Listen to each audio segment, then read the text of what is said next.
Crunch time for Vice President Kamala Harris and former President Donald Trump as they're preparing for their debate showdown. It's just a week away, if you can believe it. And while both candidates are taking a break from the trail today, Harris's team remains focused on key issues at the top of voters' minds. Today, the Harris campaign released a new ad on the economy and inflation, an area that Trump continues to poll well on. And tomorrow, several of her advisors say she plans to release new details on her economic plan. And Harris's team is also putting the spotlight on abortion rights with a bus tour that kicked off today in Donald Trump's own backyard of Palm Beach, Florida. Let's discuss with CNN political director David Chalian and CNN national politics correspondent Eva McKend, along with CNN reporter Elena Train. Thank you all for being with us. Eva, talk to us about this bus tour. How many stops and where's it going? So it kicked off today in Palm Beach County, notable because that is the former president's backyard. And what that illustrates is that Democrats are feeling particularly bullish on this issue, to begin it in Florida, which has been a red state for a long time, where Democrats have suffered a lot of political heartbreak cycle after cycle. I was listening to Debbie Murkacel Powell. She's a former congresswoman who's running for Senate down there, and she told a crowd today on the bus tour, Florida is very much still in play. There's also a lot of momentum around Amendment 4 that would end restrictions to abortion access prior to viability. We saw the former president sort of get caught up in this and how to answer for this, but what we're seeing that become is a really galvanizing issue for Democrats in that state, and why they started the tour there. In total, they're going to do 50 stops. They're going to deploy celebrities and surrogates all across the country on this tour as they try to advance this message. David, can you talk to us a little bit about this strategy in Florida, what they're trying to do there and beyond, with obviously the backdrop that Eva has laid out, which is there is this vote on this referendum. It's a 6-week ban. A lot of Americans think that that is just too strict. It would move it well beyond 20 weeks instead. As you mentioned, Trump got caught up in that. What is the appeal there and beyond Florida? Well, certainly the backdrop because of the 6-week ban, one of the most extreme in the country. There's no doubt about that. But listen, Democrats want to go rev up their base on this issue anywhere that base exists.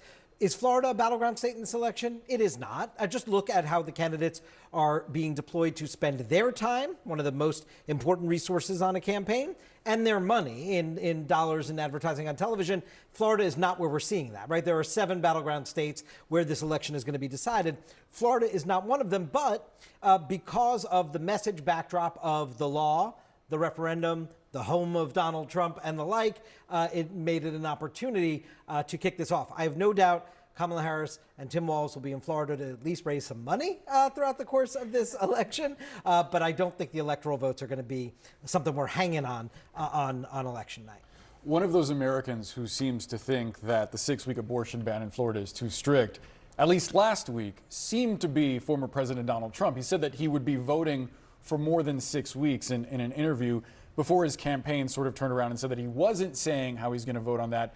And we're learning this week that he's actually going to vote to keep that in place, Elena? Yeah, essentially, I mean, Donald Trump was a little bit all over the place with that, with his answer on the abortion referendum, which is interesting because I know behind the scenes, I've been talking to Donald Trump's campaign about this.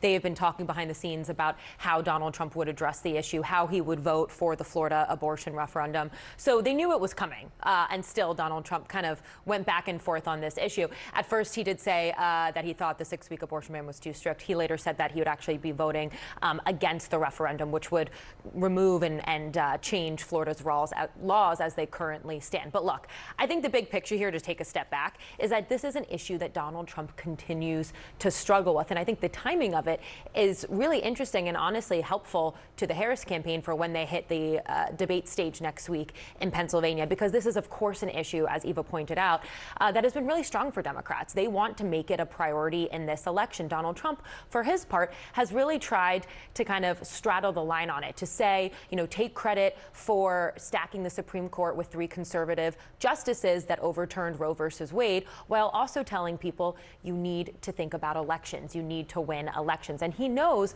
the politics is not necessarily on his side, with so much of America very much being in favor of more abortion rights. And so this is an issue we're going to keep seeing. And one other thing to keep in mind, and I know this is a key concern for the Trump campaign as well, is that this plays into the widening gender gap that we're seeing seeing right now, particularly with Harris now at the top of the ticket. We're seeing more female voters say that they want to go with Harris. And so that's also playing out behind the scenes on all of this. The Harris campaign's reproduction rights tour is in Florida today.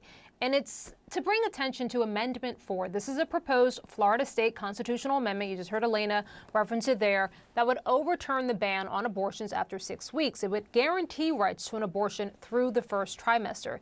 It's something that Harris's rival and Florida resident Donald Trump has expressed support for. Well, I think the 6 week is too short.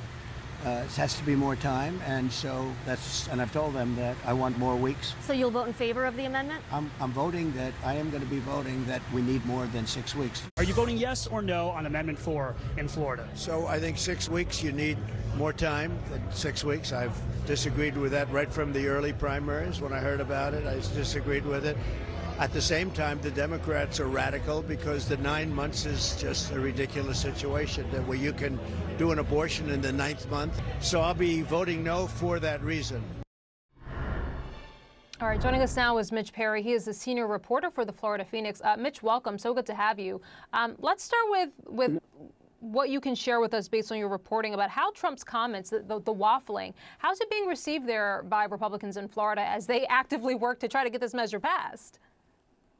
Yeah, especially pro-life Republicans, they weren't happy. And I saw people on social media commenting on it and saying overall, look, we're still going to support the president. He's better than Kamala Harris on this issue. But it did not help. And, you saw the Trump campaign had to play cleanup on this twice. After the comments came out last Thursday on Fox News, he came out with a statement, or his press person did, saying that he hasn't said for sure that he is going to vote for Amendment 4. And then the next day, as you saw, he came out completely against it, even though he continues to say 6 weeks is too short. Florida did have, up until 2 years ago, never had limitations roughly on this. Then they passed a 15-week law in 2022, then came back in 2023 with the 6-week law, which did not go into effect until a few months ago because of court challenges.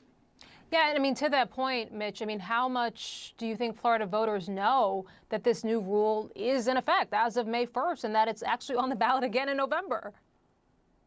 Yeah, absolutely. We've talked to providers here and people who help women who need funding, helping for abortions. And they've told me, because they deal with a lot of young women who don't really follow the news that closely, as we all do here. And a lot of them were saying that they had no idea, actually. They weren't paying that close of attention to the fact that this 6-week law is now the law of the land here in Florida. Again, it only went into effect on May 1st. And, Florida had been a place since the other crackdowns of abortion, a lot in the South, right, where there's complete bans. So some of these groups were helping fund people to come down to Florida, actually, and get an abortion, which had been legal up until 15 weeks until a few months ago. Now it's down to 6 weeks. It's very strong. And it's, now we're dealing with this whole debate, this amendment, which is going to be fascinating to see. It needs to get 60% to pass, which is not going to be easy. Polls show consistently getting support well over 50%, but in between, some polls show it does get over 60%, some show it does not.